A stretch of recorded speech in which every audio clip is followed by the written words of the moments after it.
શહેરમાં અથવા રાષ્ટ્રીય ધોરીમાર્ગ પર જો તમે પ્રવાસ કરી રહ્યા છો અને તમારી સામે કોઈનું પણ એક્સિડન્ટ થાય છે અથવા તમારી નજર સામે કોઈ અકસ્માત સર્જાય છે તો તમે કોઈની પણ મદદ કરતા અચકાશો નહીં, કારણ કે સરકાર દ્વારા એક નિયમ બહાર પાડવામાં આવ્યો છે જેમાં અકસ્માત દરમિયાન જો તમે કોઈ પણ વ્યક્તિની મદદ કરો છો તો સરકાર અથવા પોલીસ દ્વારા કોઈ પણ પ્રકારની તમને કેસની અંદર કનડગત કરવામાં નહીં આવે અને અમૂલ્ય જિંદગી બચાવવા બદલ તમને સરકાર દ્વારા સન્માન પણ આપવામાં આવશે। ત્યારે અકસ્માત થતો હોય છે, કોઈ પણ વ્યક્તિ તમારી નજર સામે તમે જીવ બચાવો છો તો સરકારમાં અથવા પોલીસમાં કોઈ પણ તમને કનડગત નહીં કરવામાં આવે અને તમને સન્માન આપવામાં આવશે। આવો જાણીએ શું છે આ મામલાની સમગ્ર હકીકત।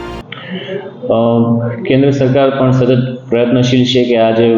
રોડ એક્સિડન્ટના બનાવો બને છે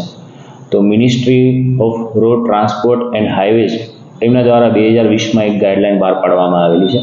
કે જે પણ મતલબ આવા સમયે રોડ એક્સિડન્ટના સમયે ભોગ બનનારને મદદ કરશે, જેમને ઈજા થઈ છે તાત્કાલિક સારવાર માટે હોસ્પિટલ પહોંચાડશે, તેમના માટે good samaritan and other stakeholder તરીકે એક રિવોર્ડ્સ આપવાનું છે એ શરૂ કર્યું છે અને દર વર્ષે છે આવી પ્રકારે જે મદદ કરે છે તેમને છે એ સરકારશ્રી દ્વારા યોજના અંતર્ગત છે જે રોકડ રકમ પુરસ્કાર સ્વરૂપે આપવામાં આવે છે। પહેલાં જે લોકોને એક ભય રહેતો હતો કે આપણે કોઈને આવા ઈજાના સમયે મદદ કરશું તો પોલીસ એમને સાક્ષી બનાવશે, પંચનામામાં નામ લખશે અને કોર્ટના ચક્કર પડશે, કોર્ટના ધક્કા ખાવા પડશે। તો કેન્દ્ર સરકાર શ્રી દ્વારા અને ખાસ કરીને ministry of road transport and highway દ્વારા છે 2020માં good samaritan and other stakeholders કરીને એક રિવોર્ડ્સની આખી મતલબ પોલિસી નક્કી કરવામાં આવેલી છે અને દર વર્ષે એમાં જે સારી કામગીરી કરે છે, જે મદદરૂપ થાય છે એ તમામને છે આ પોલિસી અંતર્ગત છે રિવોર્ડ્સ પુરસ્કાર આપવામાં આવે છે અને એમનું મીડિયામાં પણ પબ્લિસિટી થાય છે। એટલે આપના માધ્યમથી પણ હું લોકોને અપીલ કરીશ કે આપને આવા જ્યારે કોઈનો જીવ બચાવવાનો તમને ચાન્સ મળે છે, તમને કુદરત એવા મોકા પર મોકલે છે તો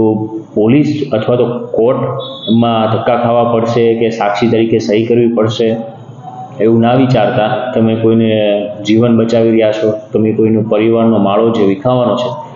એનું તમે ખૂબ સારું કામ કરી રહ્યા છો એવું વિચારી અને આવા સમયે છે ખરેખર મદદ કરવી જોઈએ।